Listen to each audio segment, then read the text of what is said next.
AKTU में electrical engineering में 6 semester में departmental elective subject electric and hybrid vehicles का हम लोग यूनिट 3 का टॉपिक देख रहे हैं। बहुत इंपॉर्टेंट टॉपिक है हाइब्रिडाइजेशन। 90% चांस होता है कि पेपर में इससे 10 मार्क्स का क्वेश्चन होगा ही होगा। तो इसमें हाइब्रिडाइजेशन हम देखते हैं। तो हाइब्रिडाइजेशन का मतलब क्या होता है कि hybridization is process to combine 2 और more energy storage together, so advantage of each can be brought and disadvantage can be compensated by other.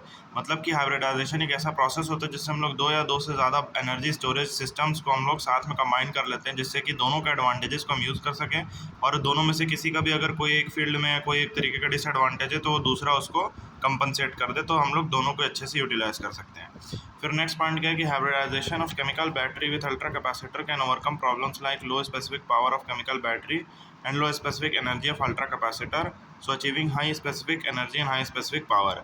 मतलब कि अगर हम लोग केमिकल बैटरी और अल्ट्रा कैपेसिटर का हाइब्रिडाइजेशन करते हैं तो उससे हम लोग 2 प्रॉब्लम्स को ओवरकम कर सकते हैं। पहला तो ये कि हम लोग लो स्पेसिफिक पावर जो केमिकल बैटरी की होती है उसको हम लोग कम कर सकते हैं, और दूसरा लो specific energy of ultra capacitor को भी हम लोग ओवरकम कर सकते हैं। तो हम लोग को हाई स्पेसिफिक एनर्जी और हाई स्पेसिफिक पावर मिल जाएगा। तो जब हमारा हाई पावर डिमांड रहेगा ईवी के अंदर, तो हाई स्पेसिफिक एनर्जी सोर्स और high specific power source combinedly power converter में एनर्जी देंगे जो कि लोड में जाएगा। लेकिन जब हमारा लो पावर डिमांड होगा तो हाई स्पेसिफिक एनर्जी सोर्स तो पावर कन्वर्टर को अपनी एनर्जी देगा, but high specific power source उस समय वापस लेगा और लोड के पास ये बाकी बचा हुआ पावर जाएगा।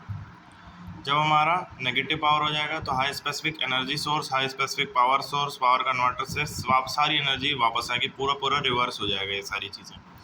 तो there are various hybridization schemes for EV and HEV. मतलब हाइब्रिडाइजेशन की बहुत से स्कीम्स होते हैं। 2 स्कीम्स हैं, battery and battery hybrid, battery and ultra capacitor hybrid. Battery and battery hybrid में हम लोग 2 बैटरीज का यूज़ कर सकते हैं, और बैटरी और अल्ट्रा कैपेसिटर हाइब्रिड में हम लोग 1 बैटरी और 1 अल्ट्रा कैपेसिटर का यूज़ कर सकते हैं। अब हम लोग देखते हैं, battery and ultra capacitor hybrid can offer much high power than battery and battery hybrid. It collaborate with various batteries to form battery and ultra capacitor hybrid. तो बैटरी और अल्ट्रा कैपेसिटर हाइब्रिड जो होता है वो बहुत ज़्यादा high power दे सकता है in comparison to battery and battery hybrid के मुकाबले।